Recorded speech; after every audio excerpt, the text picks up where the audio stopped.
you think that what you were experiencing never took place, has not happened, is not happening now. It makes you think that you can't trust yourself. Gaslighting's whole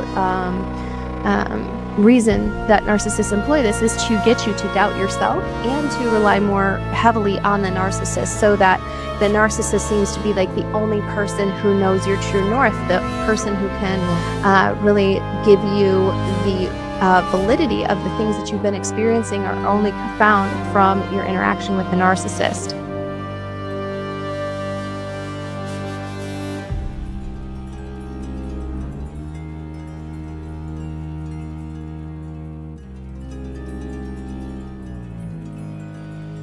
How about deep inside? Can they, talking about narcissists, can they really change? And then in parenthesis, she says, honestly, she wants to know from you, honestly, can they change? Can they really change is her question. Yeah, for me, Your opinion. yeah, I believe they can. It's called managing your emotions, your feelings, knowing how you affect people, knowing how you hurt people. Make sure you understand. You gotta, here's the thing. You have to understand that your karma is coming. I am terrified of karma. My karma, I have to believe in karma. Most narcissists are like, I was the same way. It ain't gonna happen. But when it started happening to me daily and it started getting worse and bigger, I'm like, ooh, I need to change my ways. I need to go back to how God created me. When I started having a relationship with God and understanding God and knowing that it's real and not the devil, that was real too. But when I switched from the devil to God, I had the strength, I had the ability, okay? I had the thought process to change. And I have to practice this every single day, because even now when I get upset, I start getting hot on the inside and in a bad way. And I'm like, calm down, it's okay, be cool. Same thing as Steve. A lot of times I created things in my mind that didn't even exist because I wanted to be angry. It felt good to hurt a woman's feelings. It felt good to lie. It felt good to be sneaky. But I was creating these emotions and these thoughts in my head that weren't really there. And then I gave it life.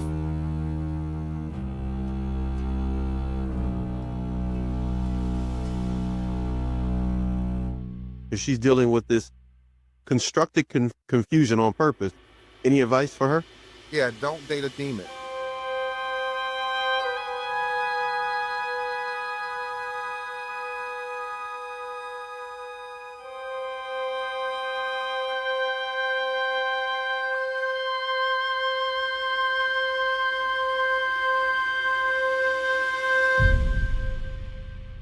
I got to ask a question then, Mhm. because you mentioned misrepresentation.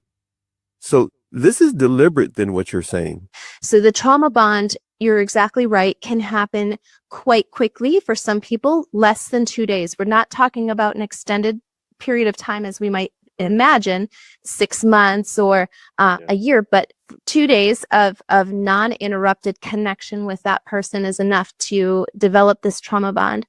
And through the trauma bond is how the narcissist is able to, the trauma bond is basically the tool the narcissist use, or the road the narcissist use to make an inroad with their victim so that they can employ things such as gaslighting, passive aggressive behavior, I was just joking, sarcastic statements, things like that.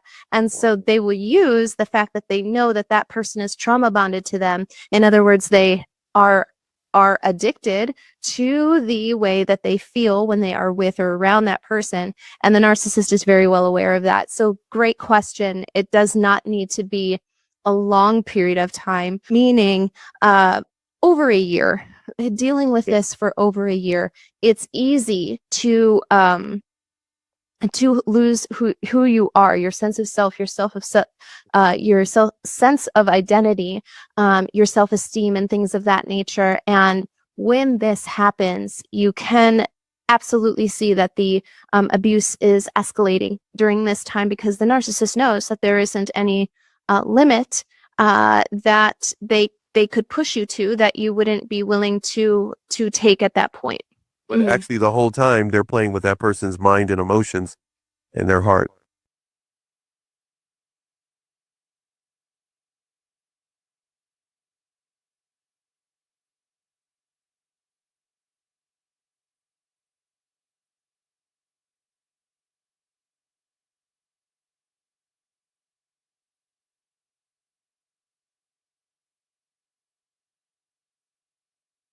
It's like an animal thing. Anger, yeah, yep. And we need to get to these points because we need those for a healthy nervous system. And we need, boy, when we are in a toxic relationship, we better learn how to fight and to set some solid boundaries. Right, that'd be a pushover, right? All the above, And boundaries don't happen here in the neocortex. Boundaries is like an animal thing, you know. It's like a wild cat showing their teeth. That's boundaries. Yeah, I always think of, you know,